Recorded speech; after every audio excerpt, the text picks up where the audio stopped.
13 helistaja on täna õnn liinile võtta. Kandidaate on palju, aga tere hommikust, Mati! Tere hommikust! No kuidas teil piinlike lugudega on? Kas teil juhtub neid väga tihti? Ma ei teagi piinlike lugudega.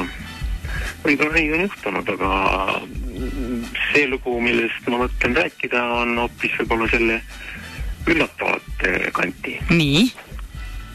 Kuulame nüüd hea meelega ära selle üllatava loo. No see juhtus juba oma aega tagasi.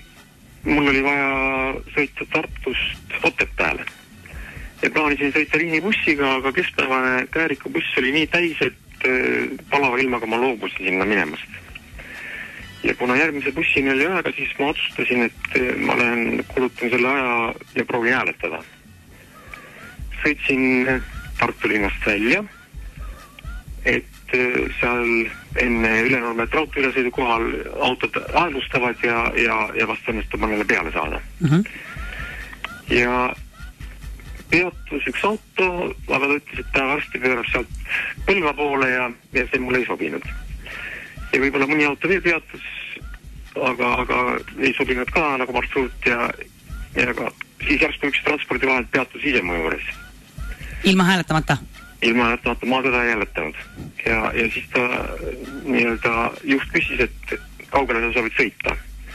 Ja ma vaatasin nagu kahtleva pilgu teda, ütlesin, et päris kaugele, et seda maanteed pidi vähemalt Otepääristi. Ja siis ta ütles, et ei, et ta sõidab Võrru välja, et kas nagu ühined või. Ja siis ma nagu mõtlesin ja vaatasin teda ja asi oli selles, et see, kes peatus, oli üks noormees tandem jalgrattal. Ja siis küsis nagu, et kas ühined või lappi või. Ja siis ma hetke mõtlesin, et kuna mul olid spordiliided kaasas, siis otsustasin, et proovin. Läksid? Oi, kui äge! Ja vaatasin samas seal teeperves sportiga oma vormi vastu ringi ja ühinesin. Siis ta ütles, et aga istu sa ette väntama. Ja ma polnud elu seest andnud jalgrattaga sõitnud ja et paneb mu ette. See selgus pärast, miks ta mind ette pani. Ja siis koha pealt äraminek oli siuke võbele või kuidagi, aga sai nagu hoo peale ja siis selgus, et tal oli samal päeval olnud veel keegi seal kusagil abis väntamas, aga see oli taga istunud ja tast polnud suurt tulku olnud ja oli ainult tõmmanud ta suitsu ja sellepärast ta pani minu juba tagatargu ette niimoodi. See hoiab silma peal. Ja siis selgus, et ta oli selle tandem jalgratta ehitanud eelmisel päeval või valmis saanud Rakveres. Nii et Rakveres ta oli sõitma sellega hakanud juba. Ja siis tal oli plaanis sõita Võrru, nagu ta ütles, kus võttis tüüruksõbra peale ja sealt oli plaan jõuda nädala lõpuks Valka sünnipäevale ja kuu lõpuks Muhusse pulma. Issand, ja siis seal sõitsime ja seal on see Tatra org, seal juba hakkasid nii-öelda jalad krampi kiskuma.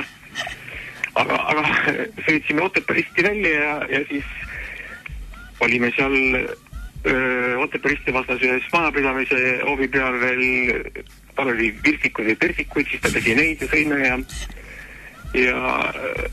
viitsime aega ja siis oli nii, et rääkis, et minu meelest ta õppis Tallinnas rätsepaksist. Nii.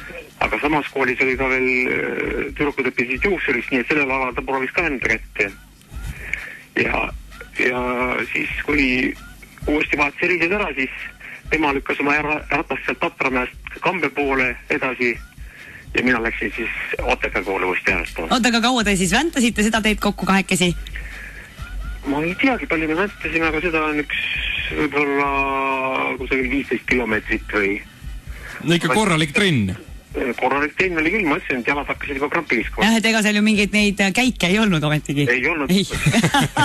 Nõukogude jalgratas.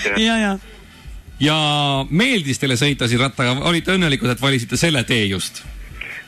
Tähendab, see on eluks ajaks meelde jääb. Minu meelest ka, see on kihvt selline vähemalt, see on niisugune happening. Edasi läks hoopis tavalisemalt nii-öelda.